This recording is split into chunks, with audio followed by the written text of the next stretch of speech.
and I will hand it over to Sherry. Well, welcome everyone.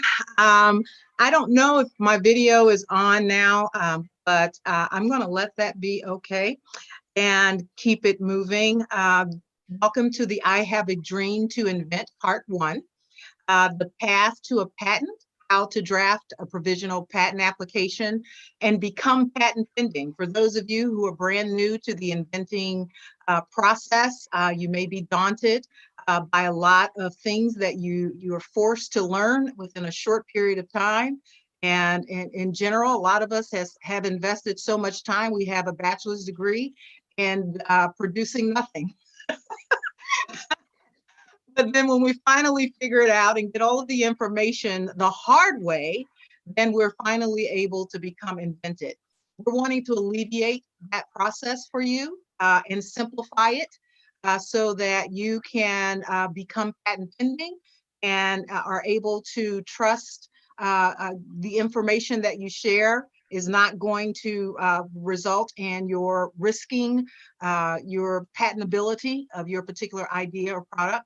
And I want to kind of, I'm not able to show you my slide, but that's not necessary. I only had a couple of them. I was just going to introduce you to the United States Patent and Trademark Office, a breakdown. There are, 5 different regions. And St. Louis falls within the Midwest region. And you will... and James Wilson represents the Midwest region. I want to also take this time to share with you how passionate USPTO officials are in helping you. I mentioned in speaking with them a couple of weeks ago, how many inventors are led to treat the USPTO as the Wizard of Oz, something you're always aspiring to get to, and no one really has the path, the true path to get there. And then once you get there, you end up with a patent, and then you're not able to finish, even if you become patented, you're not able to commercialize your ideas. So what we're trying to do is fill in the gaps in the services that are available and not available to you. So we want your feedback, and that's the reason why we're sponsoring these types of events. So make sure that you check our calendar for the remainder of this week, which is January, because we're wanting to help you make your dreams come true sooner than later. And when I say sooner, the information that you're going to obtain today and for the rest of the week and next month is going to automatically, by default, almost guarantee you to be set on an accelerated path of inventorship. So those things that you would normally expect that would take years for you to develop or to identify the resources for, we're going to be able to fill those gaps for you. And this is just a start. So I want to take this time to thank James Wilson, who is the Assistant Director of the Midwest region. That's a big deal. You gotta pass this down, guys, to someone else to present. But he wanted to be here. So with that said, I want to welcome James. Thank you so much for taking the time out of your your busy schedule, and presenting to our audience. So with that said, I'll turn it over to you. Fantastic. Thank you so much, Ms. Renee. This has been a dream come true to reach out to our stakeholders in Missouri and to provide information that can allow you the opportunity to live out your dreams, to demystify what we do, and to realize and come to the understanding that we are here to provide you with excellent customer service.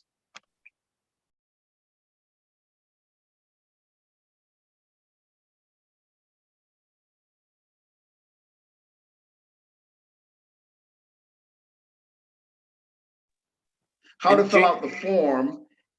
This presentation is going to provide you with the information that will allow you the information to understand how to file a provisional application and how to fill that form out and what the information we're requesting is needed for.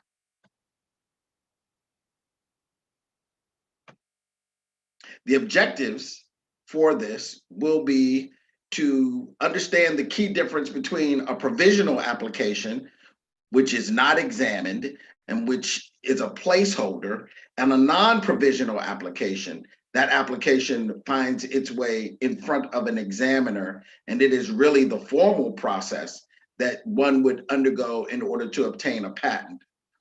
I will go into the filing requirements and how to fill out the associated forms for the provisional application. The various filing fee tiers with an emphasis on how you would determine whether or not you might be a micro entity or might be able to claim micro entity status, and different ways that are available to you to file a provisional application. So the path to a patent. Once in your mind you birth a creation, or you have a creation in your mind, and that light bulb pops on and you experience that aha moment, you need to consider how to protect the inspired ideas and thoughts that reside in your mind. Putting pen to paper to capture your ideas and thoughts is essential, and keeping your inspired ideas and thoughts private are great first steps. Make sure that the type of intellectual property protection you want is a patent, and then consider filing a provisional patent application. Provisional patent applications are optional, and you do not have to file them. They last for 1 year, and at the conclusion of that year, and before that year is up, you need to file the non-provisional application. 1 day beyond the year for having a provisional application, and you will not be able to include that year in the time period that you have. Non-provisional applications are examined by patent examiners, and they last for 20 years from the first date of filing, or from the date of we pick it up for examination purposes. Provisional versus non-provisional. So provisional is what I'm going to be talking about. There are 3 types of patent applications. There are design patents that describe the ornamental appearance of something or an invention. Then there are utility patents, and there are plant patents. Utility patents are drawn to compositions of matter, processes for preparing and making things. They are drawn to things that actually have utility. A plant patent is drawn to asexually produced plants that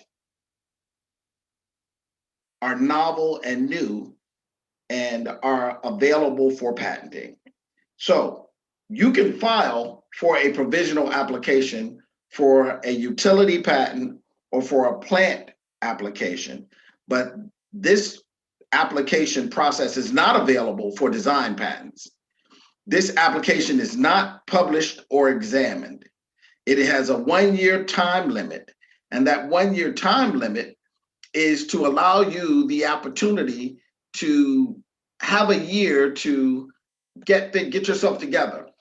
It's a reasonable period of time that allows the inventor to make an assessment whether to continue prosecution of the application or to withdraw from the process. So you have this 1-year period to do that. During that 1-year period, if you are going to go forward, before that year is up, you need to file a non-provisional application.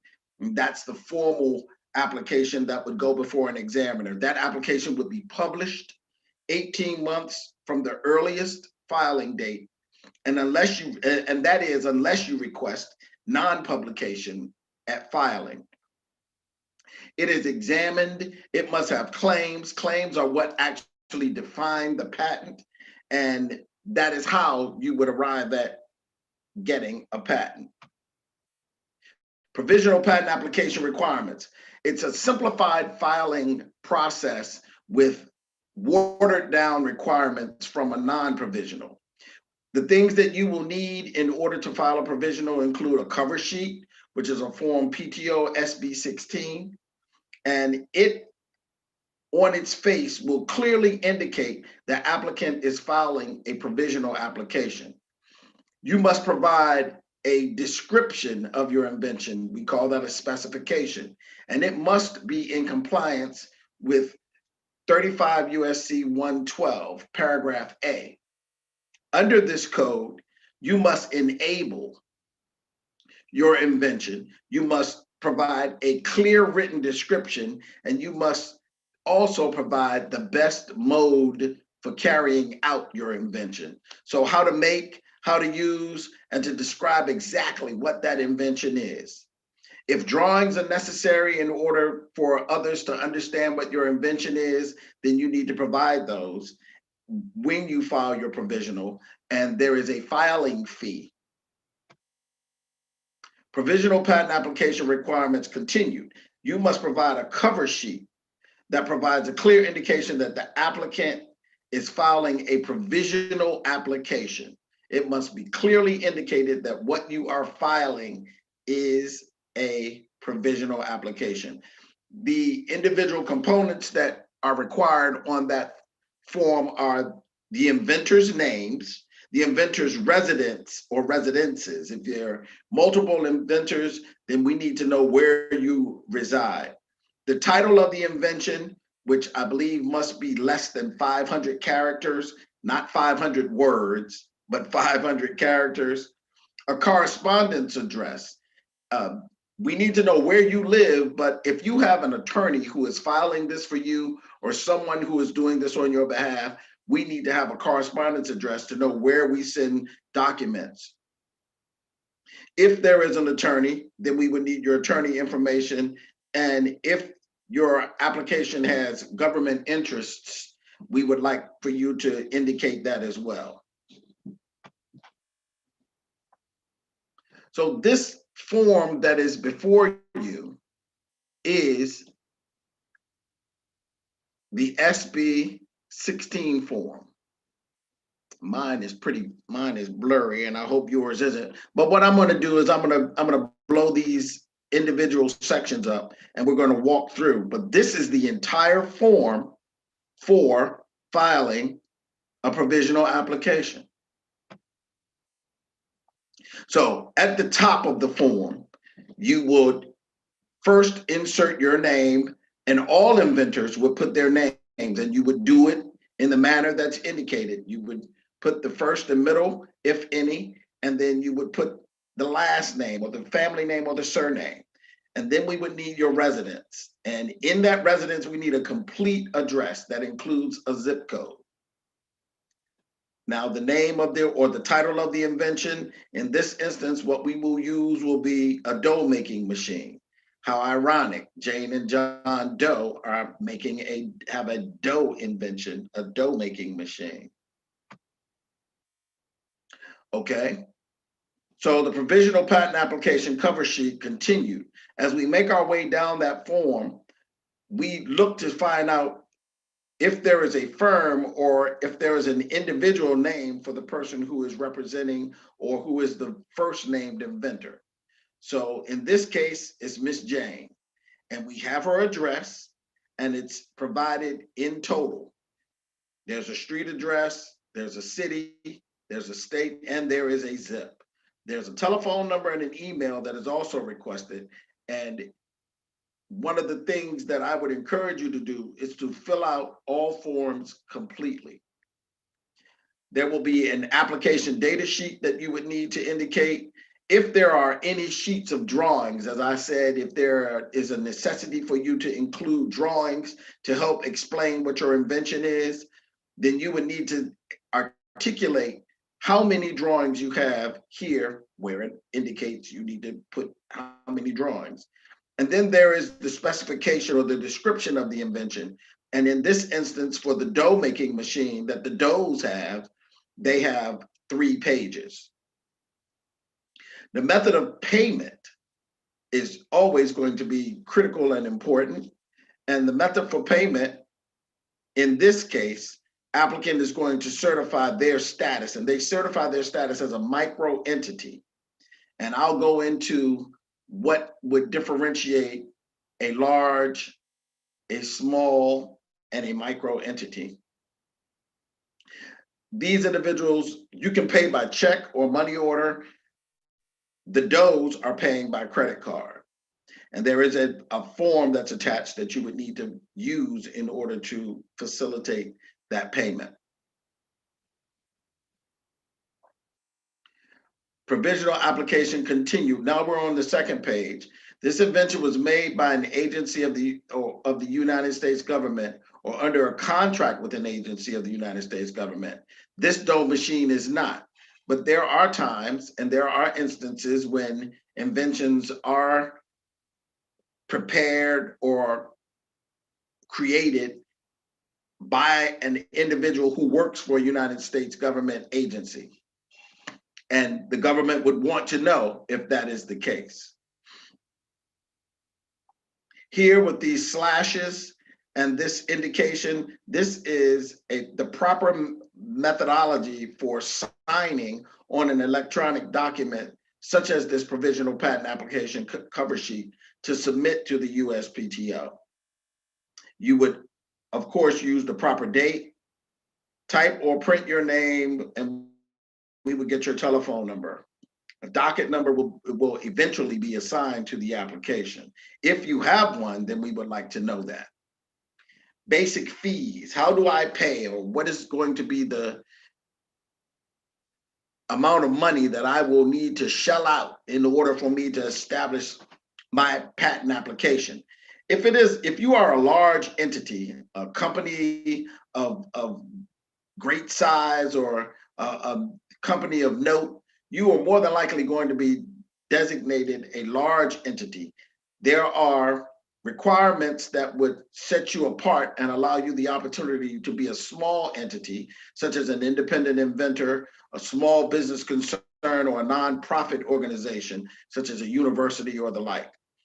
$70 is the filing fee for a micro entity, and you have to submit that with a PTO SB 15A, okay? So there are fees that are available on our website that are current as of October 23rd, 2019, and this link here would provide you with that information, what the fees are for filing. Micro entity status.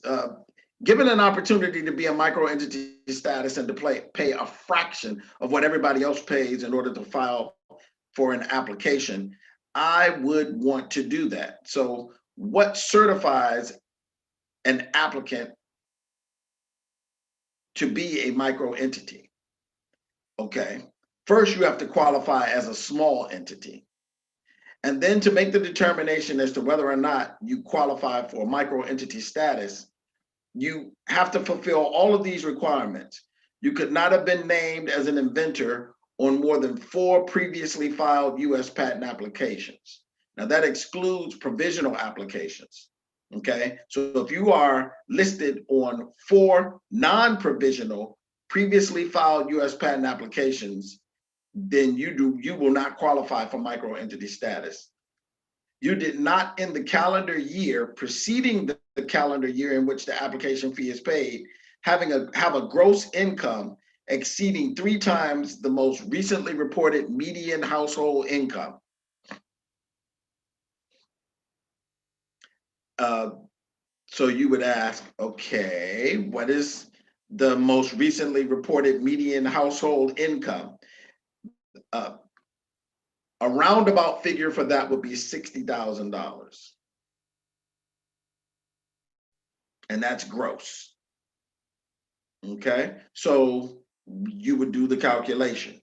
If you have a gross income that exceeds 3 times the most recently reported median household income, then you could not file for micro entity status.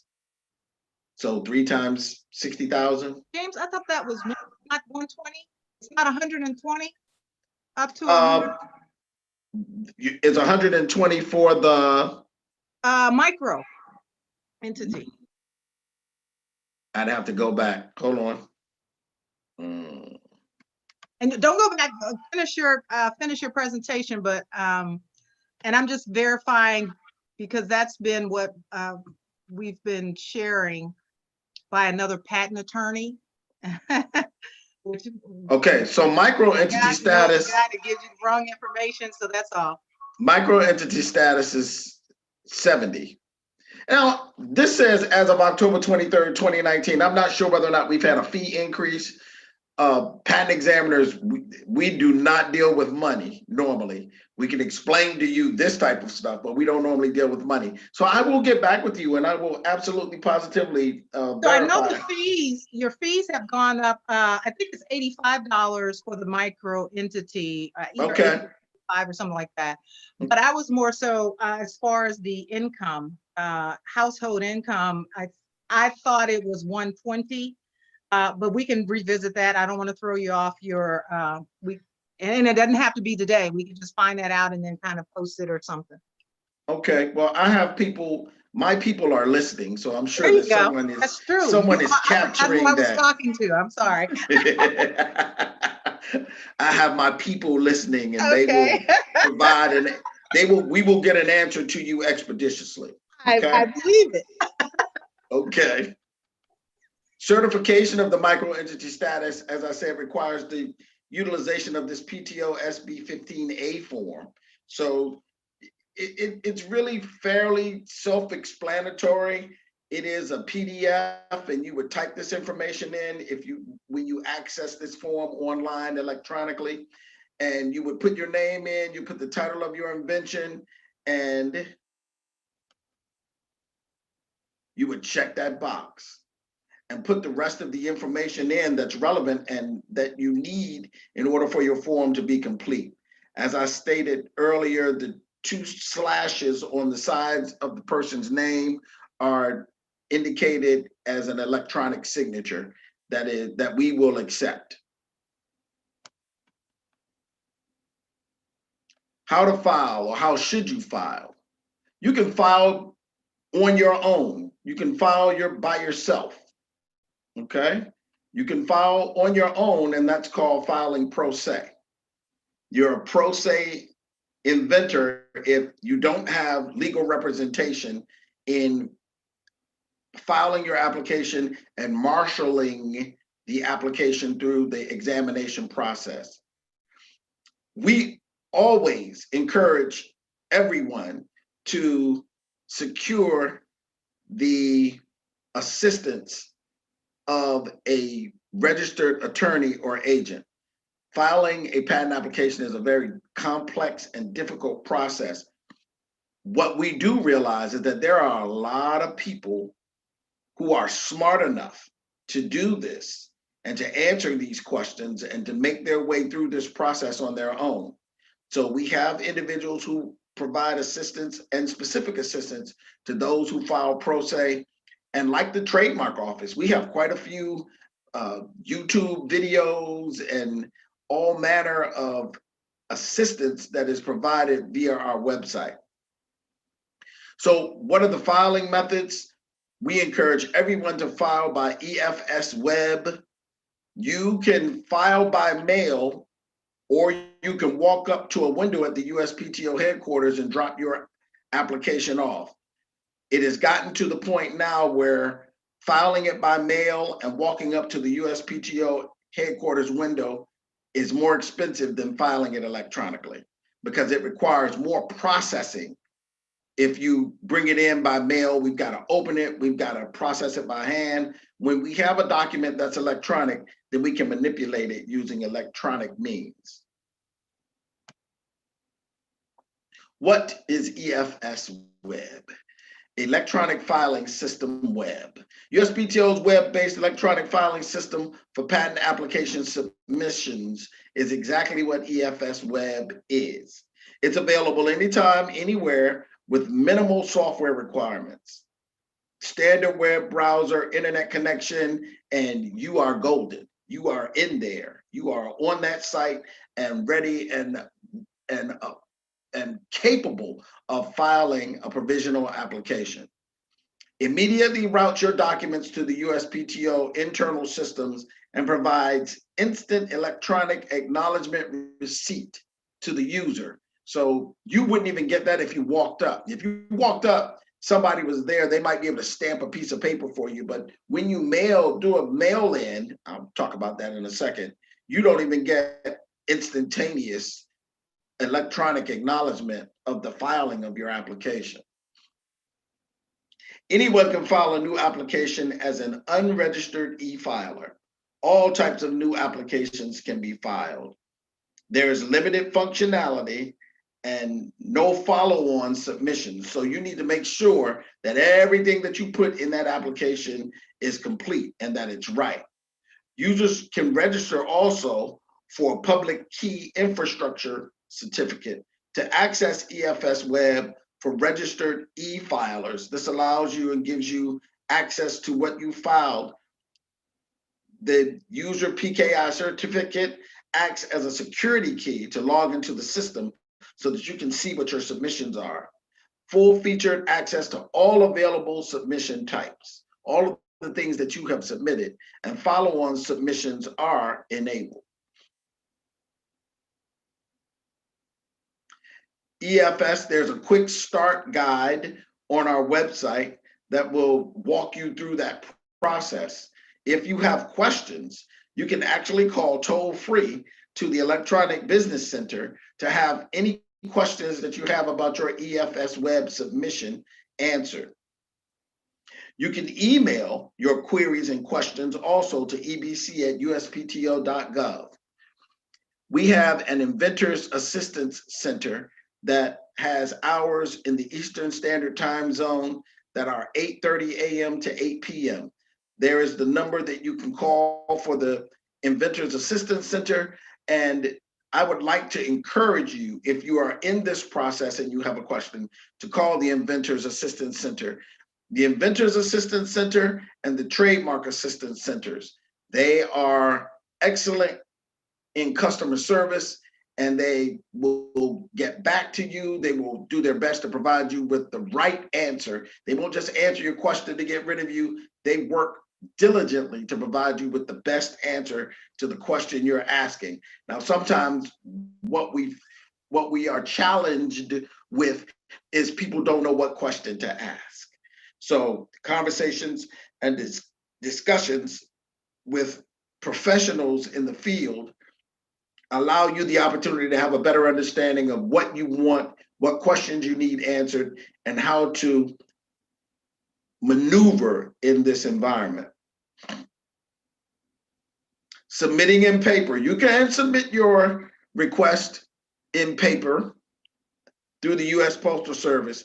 It allows you to obtain the date in on the express mail label as your filing date. So you have to make sure you get an express mail label so that your filing date can be established using that. And you can use snail mail. The date the office receives your application becomes your filing date. So we will tell you when we got it. I think we send out a postcard. I think we still send out postcards, but this practice is far and few between, as almost everyone opts to use the EFS Web. Postcard receipt. There is a self-addressed stamped postcard that you need to submit with your application. Properly itemized postcard example. If the applicant was filing 15 pages of specification, they need to indicate that. If there are 6 drawings, they need to provide that number and how they designate alphanumerics on each figure. A provisional application cover sheet and a $70 check for micro entity status, or $85 if Ms. Renee is correct that the fee has gone up. A properly itemized postcard would recite the inventor's name, the title of the invention, the number of pages of specification and drawings, and the provisional application cover sheet, the amount and manner of paying the fee, and the U.S. Postal Service express mail number. Okay, note itemized postcards, no such thing as too much detail. You put the details and the information that you have regarding your submission for a provisional application on that postcard. This is the mailing address, should you choose to use snail mail to submit your provisional application. You would direct your documents to the Commissioner for Patents, Post Office Box 1450, Alexandria, Virginia, 22313, 1450. And I need you to remember that provisional applications and non-provisional applications have different requirements, including different fee structures, even if the disclosures are identical. Each application has a unique application number. The provisional will have a number and the non-provisional will have an additional number, an alternative number. Those numbers will be linked to each other, but you will have two separate numbers. You'll have a number for that 1 year that application is available, and then you will have another number for the non-provisional application that would find its way to the desk of an examiner. The office does not examine provisional applications. I've said that 3 or 4 times. So please don't say that James Wilson ever said that provisional applications are examined, because they are not. Provisional applications are pending for 1 year, 1 year only, not 1 year and a day, not 1 year and an hour, 1 year. So anything that you need to do before a year is up needs to be done prior to the conclusion of 1 year. The patent is going to be pending, or the provisional patent act will be pending for that 1 year. A utility non-provisional application must be filed within the year. So you don't wait till the last day to do this type of thing. Don't wait till the last month. You may still be gathering information and fact finding to determine whether or not you're going to move forward with regard to filing or maintaining your pursuit of a patent application. But please don't wait until the last day to try and submit all of the paperwork and to do all of the things that are necessary in order for you to move from a provisional application to a non-provisional application. For more information on this topic, you can view this website, the provisional application, Is It For Me? And also provisional application for patents, the information that would allow you the opportunity to go into the system and figure out exactly how to file and where the documents are found at this site, www.uspto.gov patents getting started. Okay. I've had one of my colleagues send me a message about the microentity status, and this is what I have. The microentity discount on patent fees became available on Tuesday, March the 19th, 2013. The maximum qualifying gross income for purposes of paying any eligible fee at the microentity discount rate is currently $206,109. So if you make less than that, you can file for a microentity status. The maximum qualifying gross income applies as set forth in the form that I went over, the PTO SB 15A, and it's entitled Certification of Microentity Status, Gross Income Basis. Yeah, I knew that they were probably a little more liberal with that. So yeah, that's good to know. Okay. The inventor's resources online can be found at this website, Learning and Resources, www.uspto.gov, Learning and Resources.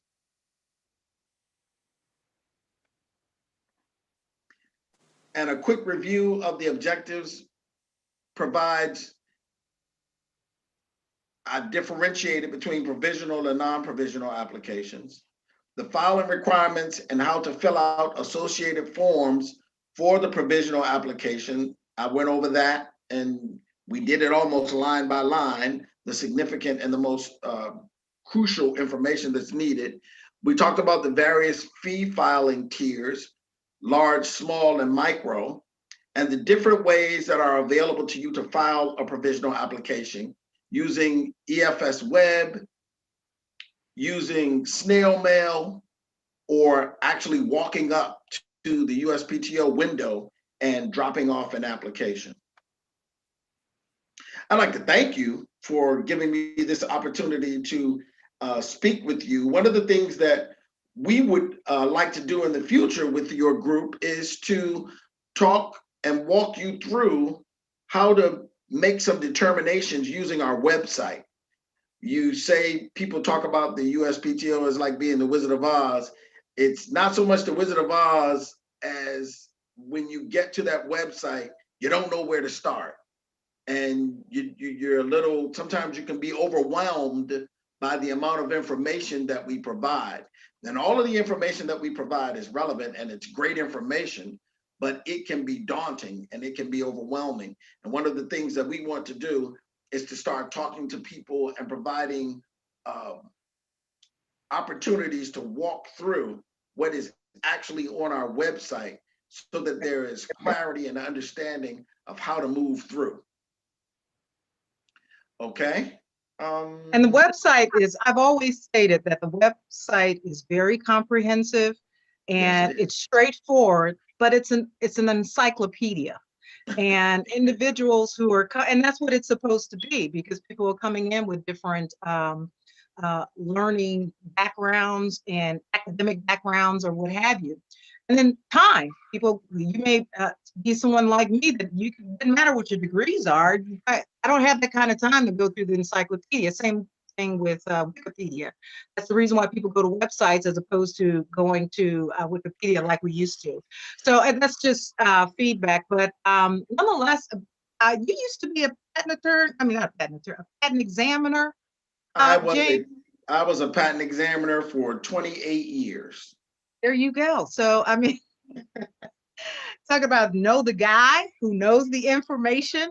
What I'd like to do is just kind of quickly cover some of the things that are that were not outlined in the slides and that are usually something that you have to be in the know in order to be able to fully take advantage of this online, submission, self-submission. As far as how strict, because what they didn't see are the different documents that you have to compose yourself and convert into PDFs. And so when we're talking about specifications that you have to devise or abstracts, how strict is the USPTO on reviewing that? Now, we all know, you've reiterated over and over again, that your provisional patent applications are not viewed. However, when it becomes, it's an issue and you have to relate back to something, that first filing date, and that's when it becomes relevant. So that's the reason why you have to make sure that you just don't throw anything out there and just say, hey, I got something in so I can become patent pending. You want to give it some, careful consideration. So my point is this, my question is this, because I'm not making a point, is how strict are you guys as far as the documentation that's submitted? How important are they? And give us some, just give a brand new inventor from, as young as a freshman in college, as far as an understanding of, this is what you really should make sure that's included in your provisional patent application if you're forced to do it yourself. Okay. All right. Well, one of the things that I will share and I will start with is the requirement is not strict, but one of the things that is essential and that you must do in your provisional application is clearly and completely explain what's in your invention or how your invention works. And you need to hit on all of the major salient points. You can't leave anything out, because your non-provisional application will find its basis in your provisional application. So whatever you put in your non-provisional application, it should at the very least have been mentioned in your provisional application. So let me give you an example.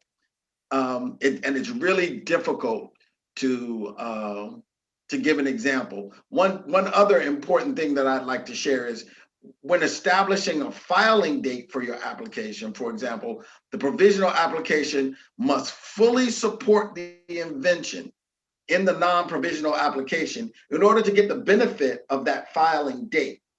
So let's say I've invented something and it's a helmet, and it's a bike helmet, and it's a bike helmet that has some electronic gizmos that will allow for motion detection in front of me. If something moves in front of me as I'm moving, the light will come on if the light is off, or the light has some direction abilities, or the light.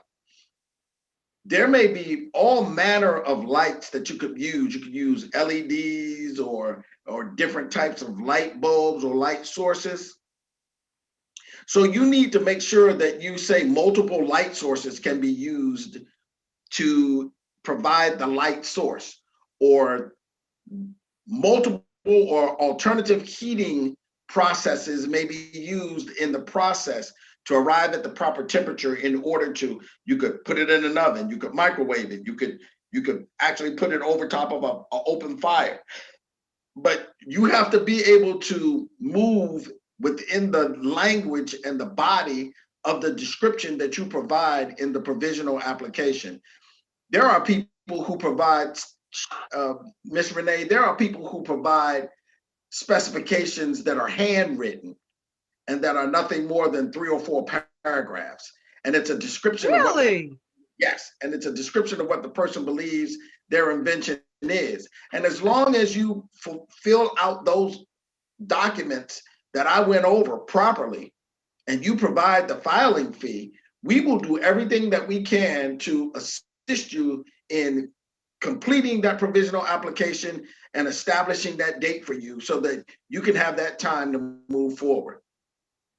Okay, so where's the best place to put this information? Because you'll have attorneys that'll tell you that you do not need claims for provisional patents, and and so does that mean that so in a provisional patent, the tables turn? Because normally with the utility patent, the claims are the heart and soul of the protection.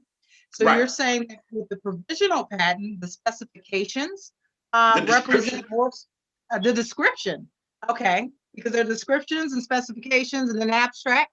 So, and claims. So you're saying that you don't even have to list one claim in a provisional patent. Correct. Claims are not required.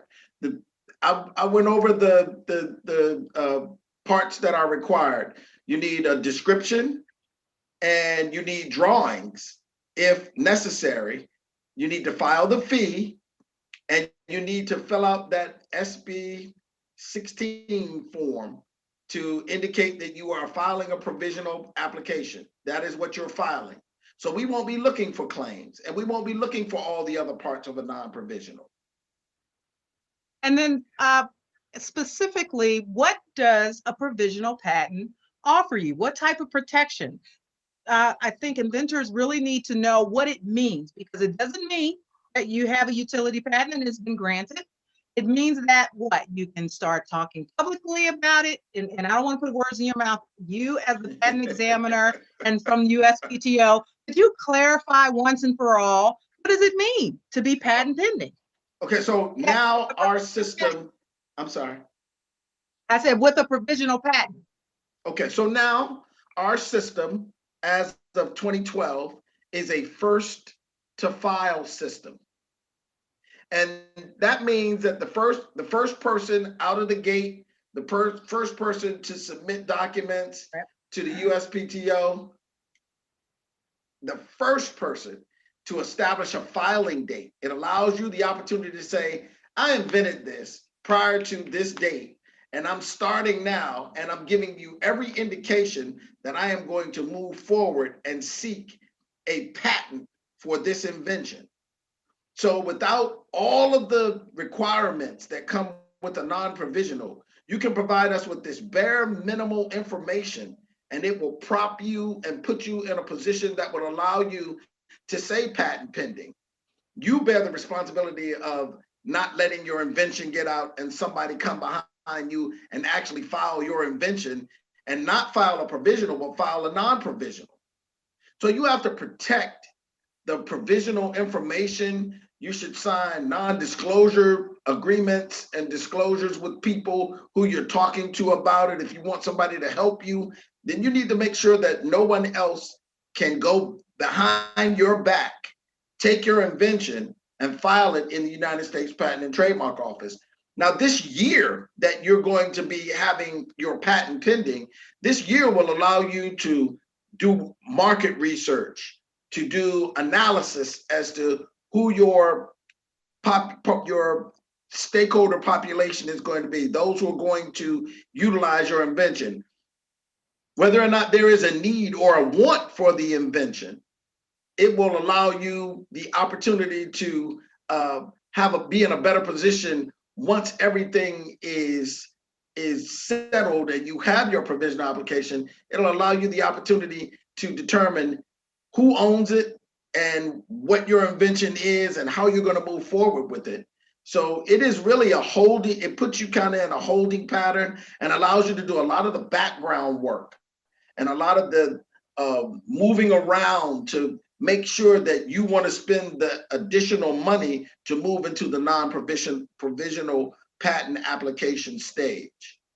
You overemphasized on purpose about how if you're one day late beyond the 1 year, okay, what does that mean because all is not completely lost if they haven't disclosed anything. So do you want to share with them if you file a provisional patent, you haven't disclosed your information, you haven't participated in pitch competitions or anything like that, then what happens when you're that day after? And then you can also lose your rightful claim to ever patent. So what are the two things that you would mention about that? Forever losing your patentability, and then also refiling another provisional patent if you've never disclosed the information. So what you're going to come up against also is provisional applications are printed 18 months after you file. So unless you request that it not be printed, but it is the practice now, 18 months from the earliest effective filing date. So that would be your provisional application. Your application is going to be published. Once it's published, it can be used as prior art against anybody else. So that allows you to have some leeway with regard to the information being yours. But if you don't file for the non-provisional application, then that art might be able to be used against you. You kind of put yourself in a jam. So you really do need to file. Okay. Okay, so I actually stand corrected. The provisional application is not published, so you don't really lose a lot. I've got people who are shooting me this information so that I don't misspeak. That's why my eyebrows went up. I'm thinking, oh, is that right? Okay, so provisional patent applications are not published since they're not examined, and they are only pending at the U.S. Patent Office for 12 months. After 12 months, a provisional patent application is automatically abandoned. It's done, and therefore you don't get that. Just so that we're not talking, too higher up for those who are brand new to this. Basically, break it down to, what does that mean in layman's terms? As far as if your provisional patent is filed, you get 12 months to figure it out and decide if you want to move forward with the full utility patent. If you do not file a utility patent for whatever reason, you decided against it or you didn't have a patent attorney, then you're at risk of losing that date. Benefit of that filing date. That first filing date. Yes. But you can still file, because I'm wanting to give inventors hope. Yes. You can still refile another, or You can refile a provisional patent, or you can file a utility patent. Even though it's 2 days later, you're not getting the date from before, just like James stated, but it'll start from that date moving forward. Now, if you disclose that information within that 1 year grace period that you had while you were patent pending under provisional patent, then anyone else that's been out there in that lag time, if they are an inventor, meaning that they invented the same thing the same time as you, and that's something else we didn't touch upon, that people just can't come in and steal your idea and run to the finish line before you just because they found out your information. They actually have to be the original, be an inventor, the original inventor. Is that correct? So I can't steal your idea, James, just because I heard you say it and without having invented some aspect of it. Is that correct? Well, now it is first to file. But don't you still have to be the actual inventor? Like, you can't steal somebody's idea and then run to the Patent and Trademark Office. Sure you can. Or can you, Patrick?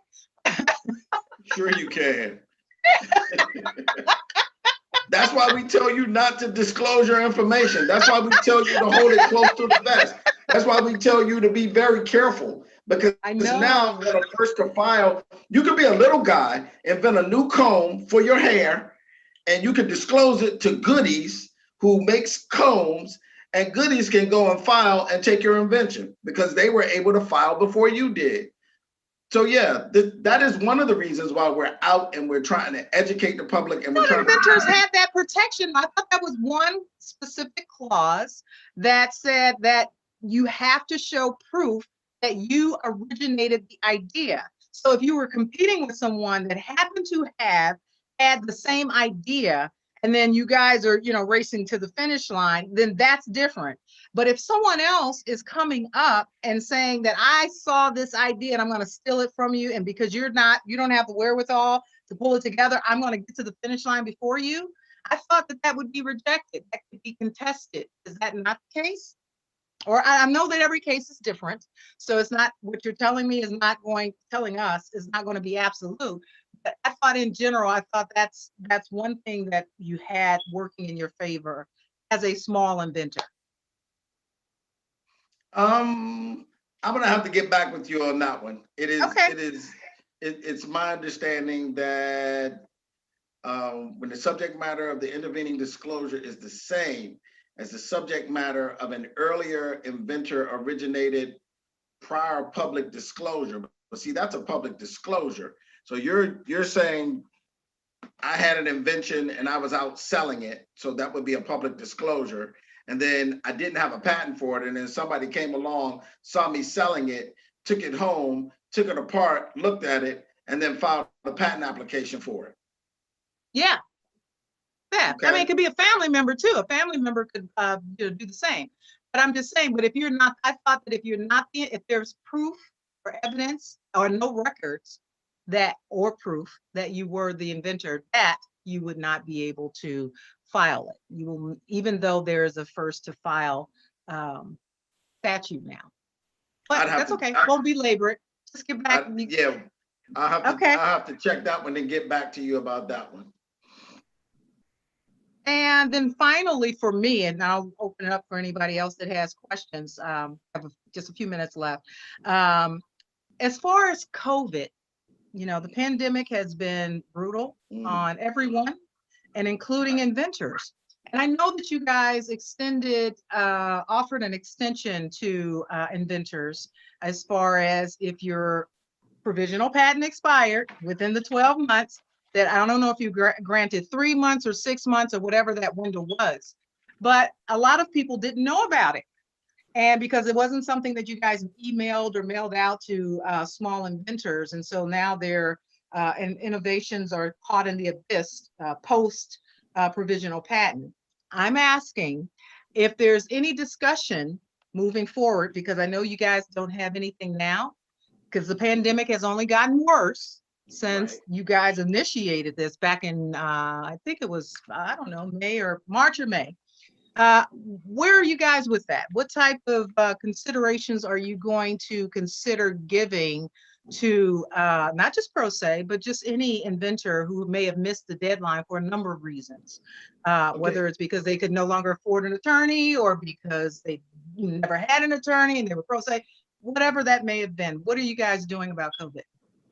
It is my understanding that we are still extending COVID-19 dispensation, or we're still assisting individuals with COVID and with the filing and the like, and allowing there to be some exceptions with regard, and all of that information is on our website. That information is on our website. It doesn't. It doesn't allow I think it was I don't know, July or September, something like that. But nonetheless, that expired. And so I was just wanting, because I want to be able to tell other inventors if their innovation is lost forever, or is it something that you'll be able to come back and revisit and reapply, or for a utility patent, or what's going to be offered through your office? Because I know you guys have that compassion for inventors, and you don't want this to cost them their livelihoods or whatever they've invested in their invention. So I just wonder if there's anything on the table. So the CARES Act, which is the official name for all of these types of provisions that are made as a result of the COVID-19 pandemic, the CARES Act is still in effect. And there are lots of things that we've done and that we're still doing, but those things are specifically set forth on our website. Okay. Mike, did you have any students that had any questions? We do not have anything in the chat, but if anybody would like to ask some questions, please let us know.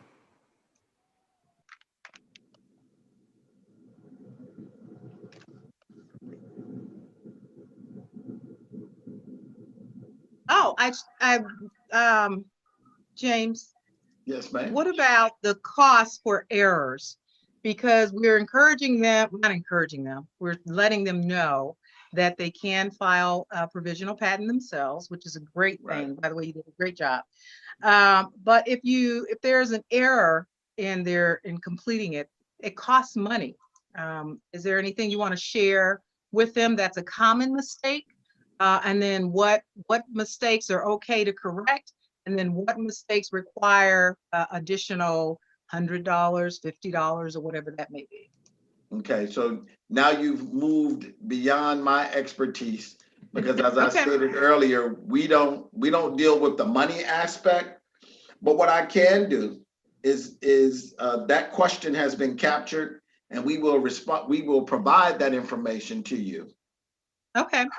We'll provide that. I'll get that information to you. It'll come from us, and you'll be able to list that as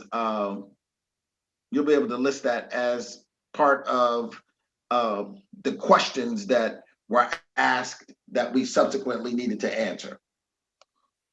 Well, James, I have a question for you, if I could.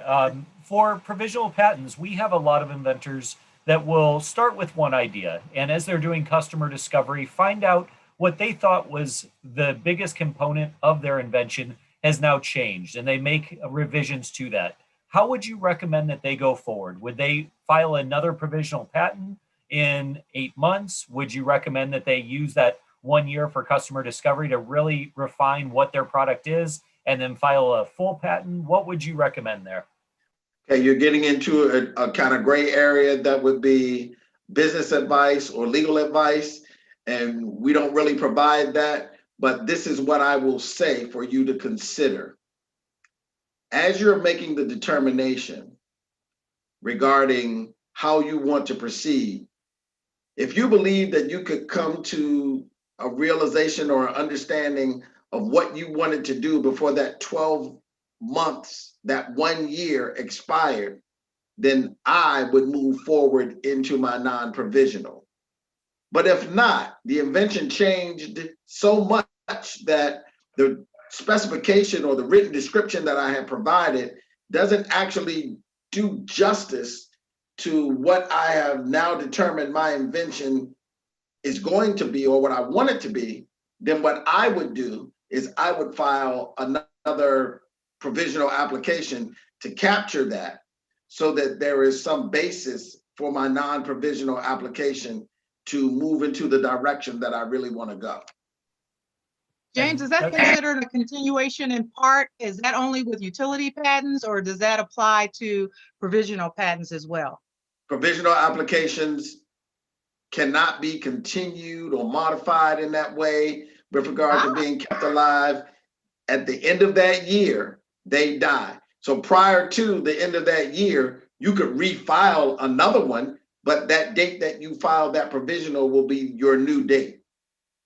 New date for the new addition or change, but you'll still have the original date for up until that year, because if you don't move forward, with the original provisional, then you will lose that date. You will lose that date. And James, you know the mindset of an inventor is we get really excited about what we've created before we've spoken to anybody and see if anybody would ever want to buy or use our invention. So I can see them putting out a provisional patent and doing that and trying to see what they could create and being in their lab and not getting out and talking to people. So that's one thing that we encourage is talk to your users, find out if what you're creating is solving a problem. And so that's where those benefits would come in. So this is really market analysis. Do your market analysis during that year. Find out if there is if it's a cosmetic. Find out if there is a need and a want and a desire in the public for the product that you've come up with. With that said, we've reached the 5:30 time. And I want to thank you sincerely for participating in our I Have a Dream event. And you guys are not done. You guys are going to be back this week, and you're helping sponsor the next month as well. So for those of you who have participated, I hope you found great value in the information that we've provided you and that we will be providing you. And we also want to hear your feedback. So we're not talking at you, we're talking to you. We want you to be able to share with us what your pain points are and also your knowledge base. If there's something more that, if there's something more in depth that you need from presentations like this, I mean, it's only an hour long, but if you feel like this nailed it and it only needs to be this brief, that's fine too. We want that feedback. And I always say, help us help you, because this is why we're doing what we do. Just keep that in mind. We are here to provide you. Go ahead, Jim. I'm sorry, and I want to encourage everybody. You are so lucky to have Miss Renee in your environment to be a champion for you. But in the Detroit office, the Midwest Regional Office, the Elijah J. McCoy Midwest Regional Office, we also have a lot of seminars and information that is available. So please go to our website. Right. The Midwest Regional website. If you go to the USPTO site, then you can go to the regional offices site. You can pull up the Detroit office. You can access, we have programs every month, multiple programs every month that are directed to patents, trademarks, and the like. And you can always reach out to us if you have a specific question. And the questions that I was unable to answer today, we will provide answers to those questions and make those available to Ms. Renee. And I should also mention that he's mentioning classes that are free, guys. And this is where the pandemic works in your favor, at least something positive out of this, that a lot of this used to be exclusive to your location. It wasn't online. And that was part of the dilemma with inventors gaining access to valuable information because throughout the country, the USPTO offers these sessions and events that you can't get to. And if you, by the time you've traveled and spent all of the money to get to certain events, you're kind of just out of it, you know, you don't have enough resources to come back to act upon it. So all the more reason I encourage you to sign up. So thank you so much, everyone, for participating. Most definitely follow up with us at Inventors Association of St. Louis, inventstl.org, to sign up for additional classes, and then the Midwest Regional Office USPTO website. And then Mike, did you have anything you want to share with students as far as reaching out to you, any programs or event? Don't you have an event coming up? We certainly do. So I just wanted to mention everybody that is associated with the Scandalera Center for the first time, please check out our website. We have all the events for this week that are listed on there with an easy way to register. So we want you continuing on. This is just one part of the series. And Sherry, and it's been a pleasure working with you, James, to be able to put on this great presentation today. But check out sc.wustl.edu. That's wustl.edu for a great lineup of events all week and then into the entire spring semester. So we have great events lined up, and we want to be able to bring everyone into our community and offer great educational opportunities, no matter if you're part of the St. Louis community or beyond. So please get involved, and we want to help. Please let us know how we can help. Please let us know. It would be a pleasure. You know that's going to happen, James. And then where can you get this recording? You want to tell them where you can review this recording? Yes, so this has all been live streamed on YouTube, and you can check out our YouTube page at YouTube at the Scandalera Center. Just search for it, and we'll be on there for everybody to review, and also the previous one on trademarks as well. Excellent. Well, you guys have a great evening. Thank you, everyone, for your participation. Thank you, everyone. Everyone stay safe. All righty. Bye-bye.